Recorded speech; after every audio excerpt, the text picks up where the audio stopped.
Hello and welcome back to Kaiserreich, or in case you're joining me for the first time, welcome to Kaiserreich. I'm starting a new series here with Finland. This is going to be replacing the German Empire slot in the upload schedule for the time being until I can figure out how to fix the save game situation currently with the German Empire campaign. The problem is that I have the old version of Kaiserreich, and I can load the save game with that, but it also breaks every other mod that was installed, which then removing those further breaks the save game. So I'm not quite sure how to deal with that. I might be able to fix it, but I'm not quite sure. I might have to look up the old versions of those mods as well, and that's going to be significantly harder, because they probably don't have archives of them like they do with Kaiserreich. Anyways, we are now in the Kingdom of Finland. The Kingdom of Finland is led by Frederick Karle I, also known as Frederick Charles, sorry, or in German Friedrich Karl Landgraf von Hessen-Kassel. And he was elected King of Finland in our timeline in 1918 in October, and then resigned 3 months later in December, without ever having even arrived in the country. So he was a very short-lived King of Finland. In this timeline, he actually did arrive in Finland. And yeah, we have his future, or his son, his Crown Prince Wolfgang. And yeah, he resigned in our timeline because of the abdication of Wilhelm in World War II, Wilhelm II, and World War I, sorry, the Great War. After the Great War, a lot of the European monarchies were sort of shaken up and had to abdicate, especially the ones on the losing end. And because of that, the German Friedrich Karle kind of saw this as probably an untenable situation, having a German monarch in Finland, and so did a lot of influential Finns. So instead, he abdicated, and they instituted a republican, or I think a constitutional republic, I'm not sure. Either way, this is who we are for now, but this is not who we're going to be forever. There are 5 paths actually, open to us. And I think I know which one we're going to go down. Currently the thumbnail does have Frederick Karle's face, but that's going to be updated once we go down one of the, future paths. I actually don't know what the event chain is for Finland, because Finland was changed quite a bit in 0.9 in the new version of Kaiserreich. So I might be completely blindsided. Every plan I have for this campaign might just be tossed out of the window, and we will have to improvise. And those times are the most fun times, in my opinion.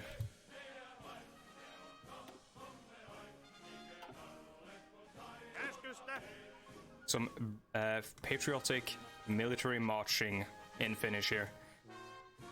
So we have 13 divisions, not bad. A mountain division, which, I mean, we know where that one is going. We have 1 hill province. I mean, I guess that, yeah. Let's see. There we go. Have fun. And the rest are man, or legged.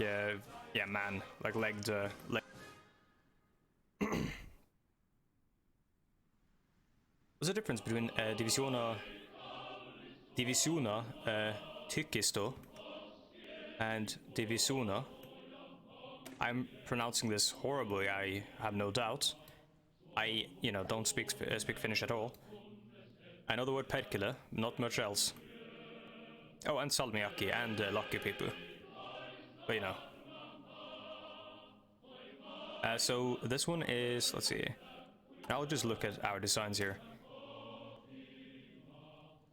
So it's lacking 1 infantry battalion, and this one is just full infantry but without the support artillery. So I'm guessing, if this one made logical sense, that would be over there. But I think it's actually made to emulate historical divisions, because obviously this would take up a lot of the manpower used in this, or some of the manpower. This is 450 for one, and then 1,500 for one there. In terms of research, Finland is not doing too well here. We have 3 slots, kind of like with the Norwegian situation, no bombers, only a single fighter. Yeah, we're doing quite poorly here. Not even a We're going to get more history about Finland in a pop-up that comes up after a little bit, so we're going to read that when that comes up. And we'll learn more about what happened and what put Finland in the spot that it is in right now. Like always, electronics and construction first. I don't ever try to play fully optimally when I play these games, but I do have some opening strategies that I like to employ.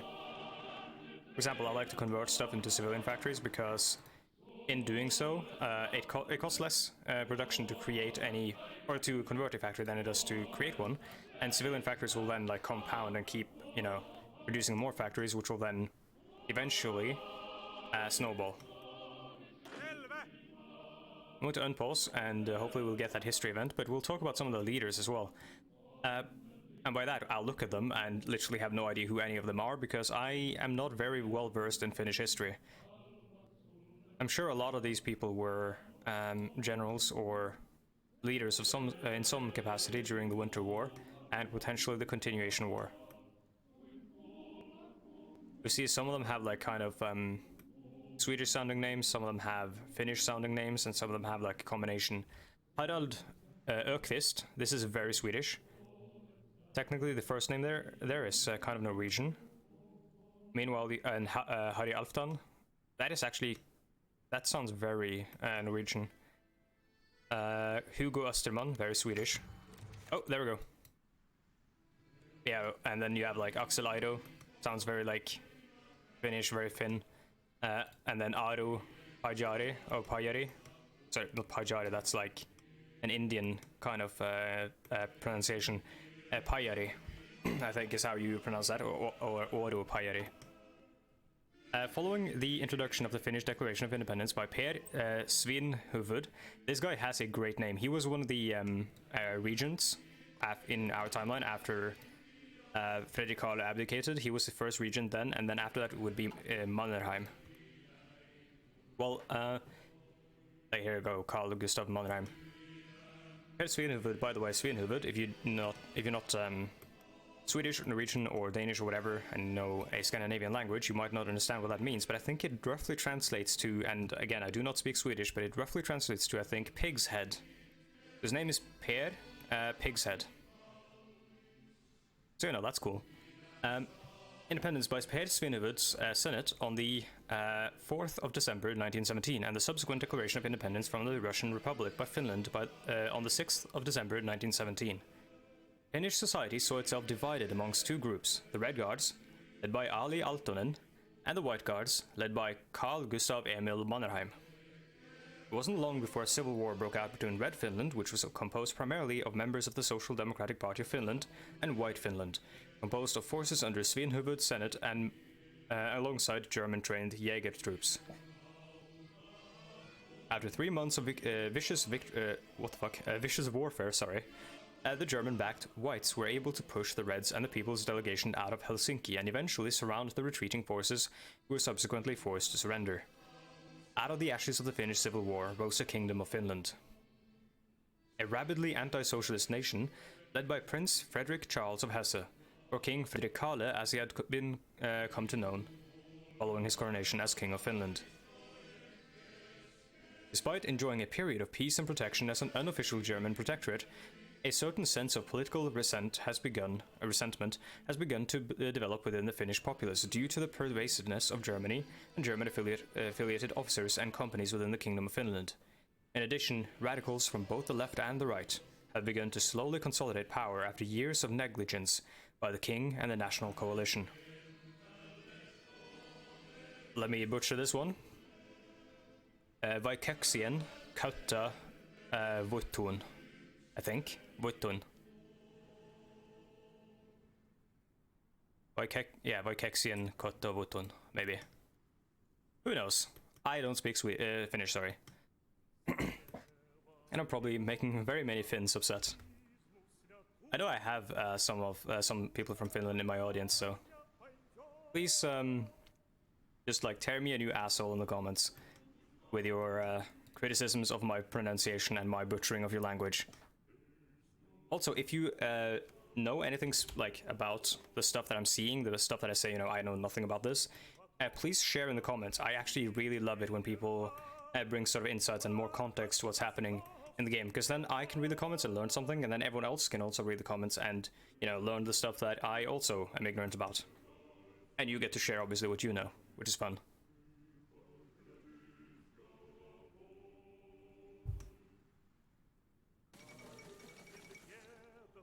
And then there's the assassination of President Kerensky, the first major event of the Kaiserreich universe, and Pieter Wrangel has taken over. Which means we are headed in the rightmost direction of the Russian focus tree, I believe. It can take some other directions, I believe, because Wrangel is generally a temporary measure, and then someone else comes in. For example, Savinkov can take over, Boris Savinkov, the Vozhd, the great big meme himself. Or you can end up actually just having Wrangel for the rest of the playthrough. But yeah, it could go down the route of a military dictatorship.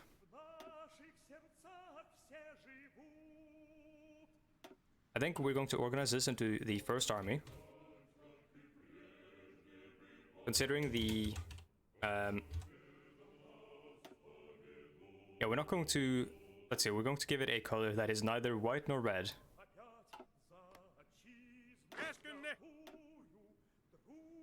And the mountain division here. Oh god. So this is one of those like Nordic, hellish compound words. So I think this is made out of several words. We've got divisiona, vuristo, I think, vuristo, and yakari, or yakari, I don't know. Yakari divisiona, so it's like something mountain or something Jaeger division. The Totalist Charter, also one of the major political happenings. Edward VIII crowned as King of Britain, also one of the major political happenings that happened in every game of Kaiserreich. I don't want to read all these because these happen in basically every game, and I believe most people who watch this has played Kaiserreich at some point. But you can pause the video and read this if you want to. The Totalist Charter basically, I mean, this is after the death of the previous king, but the Totalist Charter is like the more authoritarian, socialist line of thinking that comes out of Oswald Mosley from the British Union of Fascists in our timeline, and Benito Mussolini from the, you know, literal fascist movement in our timeline.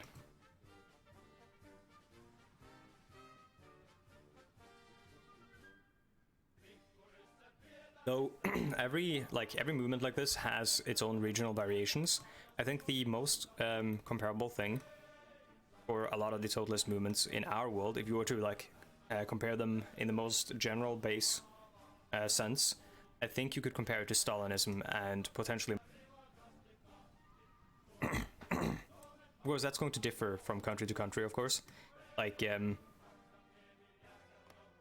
I doubt Mussolini's totalism is going to be like intimately similar to, you know, Chinese Maoism.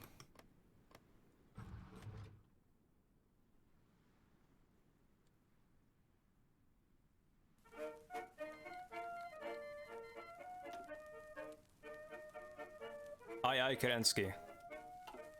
Fitting for what just happened. The 5th Anglo-Afghani War, also a thing that happens every time. I'll leave it up so you can pause, but I will not read it. What happens here usually is that the Dominion of India takes a bunch of like territory from the Anglo-Afghani or the Afghanistan people here under Amanullah Khan or Amanullah Khan. Oh, okay, let us see here. So, the electoral gridlock in France. Also an event that I've seen before. Ever since its inception, however, the Second Commune was not uniform in its policy. Yeah, so they're having trouble coming to a conclusion here. And they have some hefty revanchist sentiments brewing in the Commune of France, because in Kaiserreich, of course, the German Empire won World War I.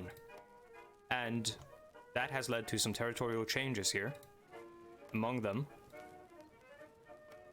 Oh, this is actually like a different province name from Vanilla, I think, is it? No, it isn't. Yeah, so we got Alsace-Lorraine here, or Alsace-Lothringen, which is French territory in the original timeline. But here is German, taken from the French in the well, I guess like a Treaty of Versailles equivalent here.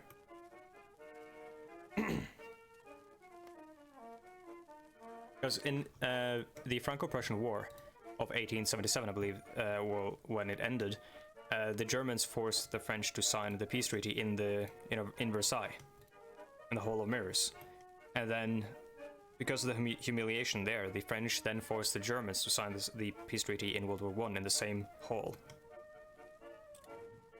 Quite a symbolic gesture, very powerful one. Black Monday, on the 3rd of February 1936, the Berlin Stock Exchange stopped sinking. It plunged.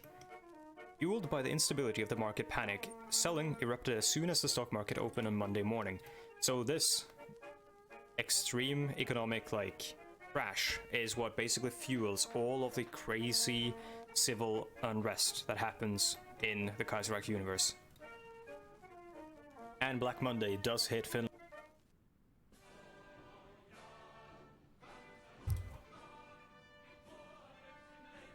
It seems as though the Kingdom of Finland has not been able to bypass the economic hardships faced by the German Empire and the other members of Middle Europa. With the plummeting of the Berlin Stock Exchange on the 3rd of February, the German Empire's economy was sent into freefall, bringing down with it a substantial chunk of the world. This economic downturn has hit the Kingdom of Finland at a very unfortunate time due to the problems at home and abroad. It is no secret to many that despite being an agricultural nation, Finland does not possess much arable land, and thus struggles to feed its populace by itself. This has left the Kingdom of Finland in a position whereby it is forced to purchase Ukrainian grain in order to properly sustain its populace and avoid further descent. Ukraine being the breadbasket of Russia at a time, now obviously the breadbasket of Middle Europa. On top of all this, however, is mounting dissent from the Finnish people, who have slowly yet surely begun to radicalize and call for an end to dependency on the Germans. Black Monday has only granted further legitimacy to radical movements such as the Lapua movement, and the Finnish People's Delegation have slowly begun to make a comeback, giving the radical groups greater impetus. Demonstrations have already sprung up in many areas, and it seems as though the Kingdom of Finland is hanging by a thread. Jumalauta. I keep clicking those and I keep forgetting to hover over them to see what the effect is, but I'm guessing it gives us an idea called Black Monday. Yes, it does. Jumalauta, I guess, means something like Mein Gott here, or God Save Britain, or Herre min Gud, or whatever Spicy Norway says. I heard someone called Norway Spicy Sweden. I'm not sure if that is like a very insular meme from some Twitch streamer, but I think I've heard it somewhere there before.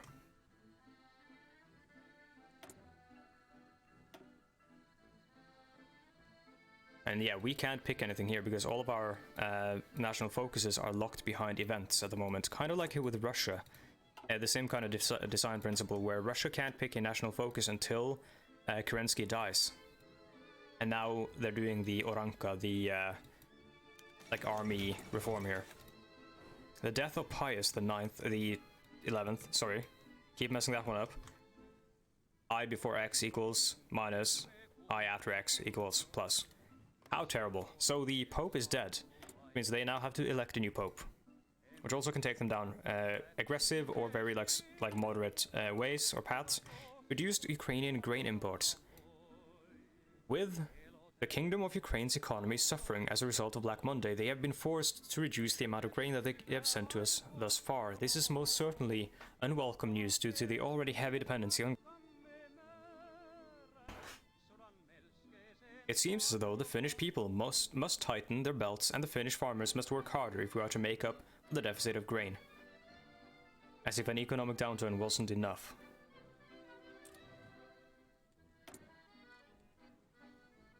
What can we do here? Head of Military Intelligence. We're going to save this up. Hopefully we don't get an event that just kills this.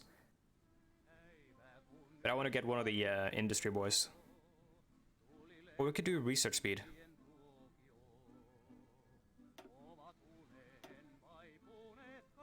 I want one of these though. Yeah, I want Nokia. This is the same company that made the Nokia phones. If there's anything else here cool. Lapua. Vitavuri. Tikkakoski. Tampella, never heard of it. Vanian Autotedas. Guessing that's like cars. Yep, that's a car company. Sisu.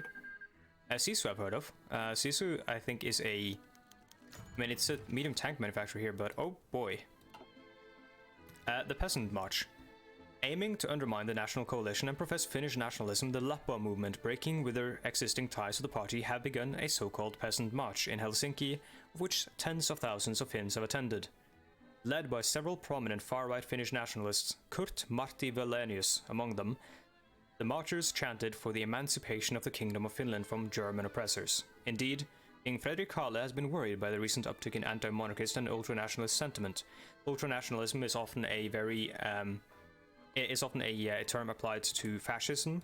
Like I think it's like ultranationalism obviously isn't directly correlated to fascism, but if you use it with the word palingenetic, which means like revolutionary, I guess.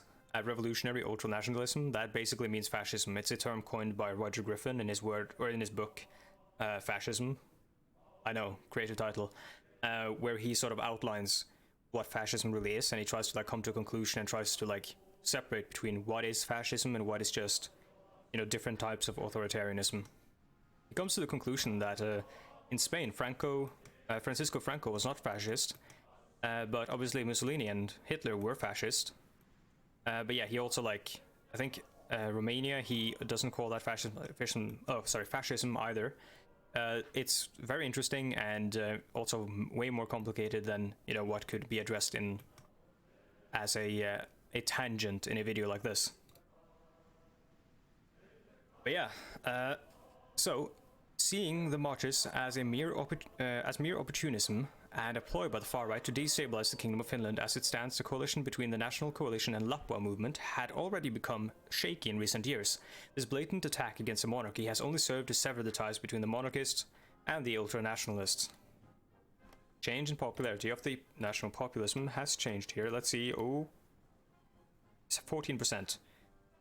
The Lapuan Liikke. Or Liike. KOK, Kok.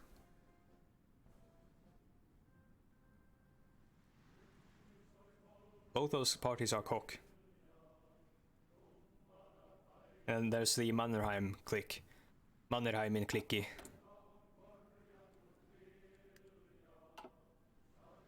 If you're not from Scandinavia or, you know, the Nordic countries, you might say, well, your languages are supposedly very similar and your cultures are very similar. Yes and no. These three have a very similar language, but and culture, I suppose. But Iceland's language is a derivative or an offshoot of the language that all these are evolved from. So basically, Norway, Sweden, and Denmark went down one path, and Iceland another. That is the Germanic or Proto-Norse sort of path, or the early Norse languages. Iceland does not speak Norse; it speaks Icelandic. But their language is more closely related to Norse than Norwegian, Swedish, and Danish is. And then you have the Finnish, who speak a language in the Finno-Ugric language group, which involves, or which has some peoples in the Urals, I believe even farther out towards Siberia, as well as peoples down here and peoples in northern Norway and northern Sweden speak this, like the indigenous Sapmi population here. In fact, if you watch Eurovision, the dude for the Norwegian contestants, who was joiking, he was like doing this sort of throat singy chant thing, he was singing in a Finno-Ugric language. Restoration of democracy in Australasia. Interesting, yep. We've seen that one in pretty much every campaign I've done. And the Papal Conclave has elected Pope Pius the 11th. That is exactly the same thing that happened in the Norwegian campaign, I think. There he is. Right wing, but not like the Crusader Pope.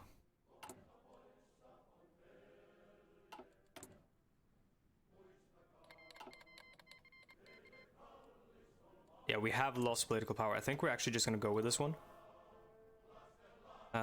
We could get political power gain, but I think, yeah, we're going to go with research. And then the Chinese wars have begun here. Between the Qing and the Shanqing Qiangguo.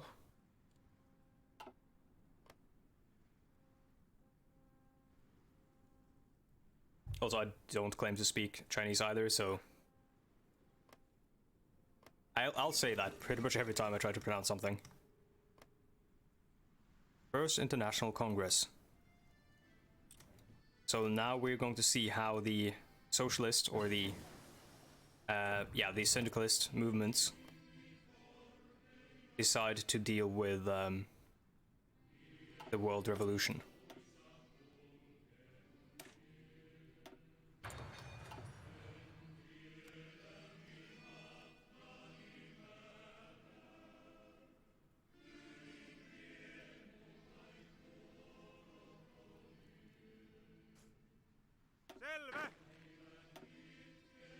Almost sounded like I said helvete, which is like Scandinavian for hell.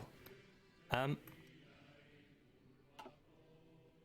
Finnish People's Delegation protests, having been locked up by the government in Suomenlinna following his role in leading the Finnish People's Delegation during the Finnish Civil War.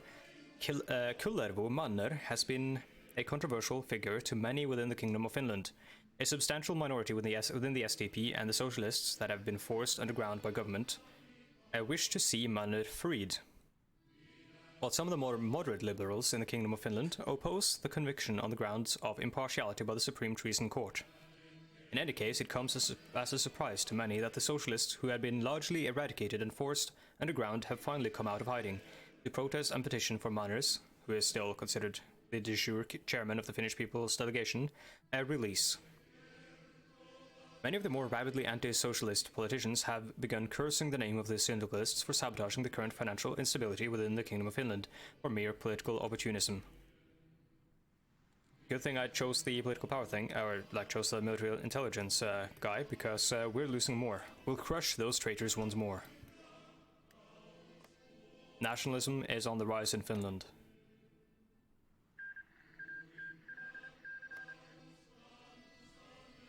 Tibet has joined the Great Khanate, and von Ungern Sternberg stirs in his saddle.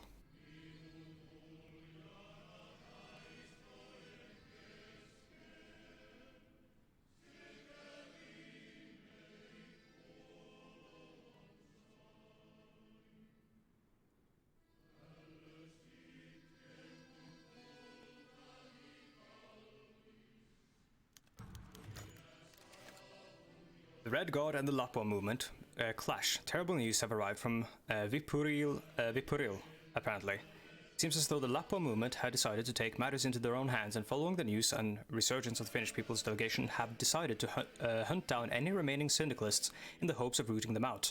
Very similar to what happens in Germany and Germany in the interwar years with the Freikorps and the Freikorps and the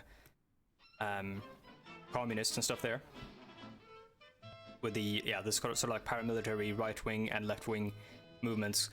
It seems as though the hunt did not go as planned, however, as a Red Guard who appeared to be working with the People's Delegation made an appearance. Reports have described the violent fighting that broke out between the two groups, with a clash proving to be inconclusive as neither side was able to gain the upper hand.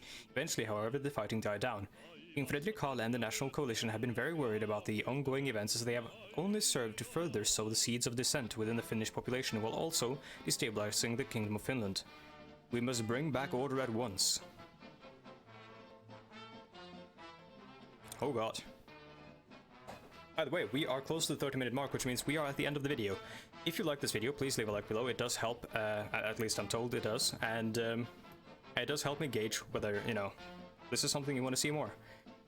And also, I do have links down below in the description to my mod list if you're curious about the music, Kaiserreich, or any other mods, like for example these division icon mods, the NATO divisions here, which I really like. They're very clear and very like easy on the eyes and give a lot of variation for how to customize.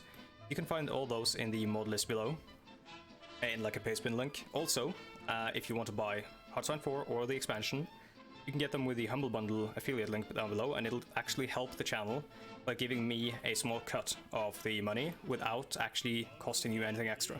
And you get a Steam key, so I mean, it'll be like buying it from Steam as well, and some money actually does go to charity as well.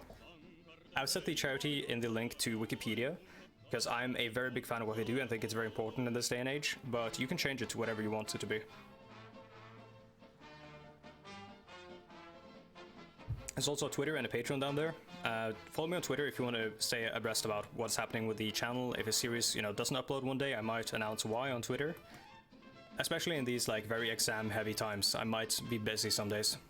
Anyways, thank you for watching, and I will see you next time. Goodbye.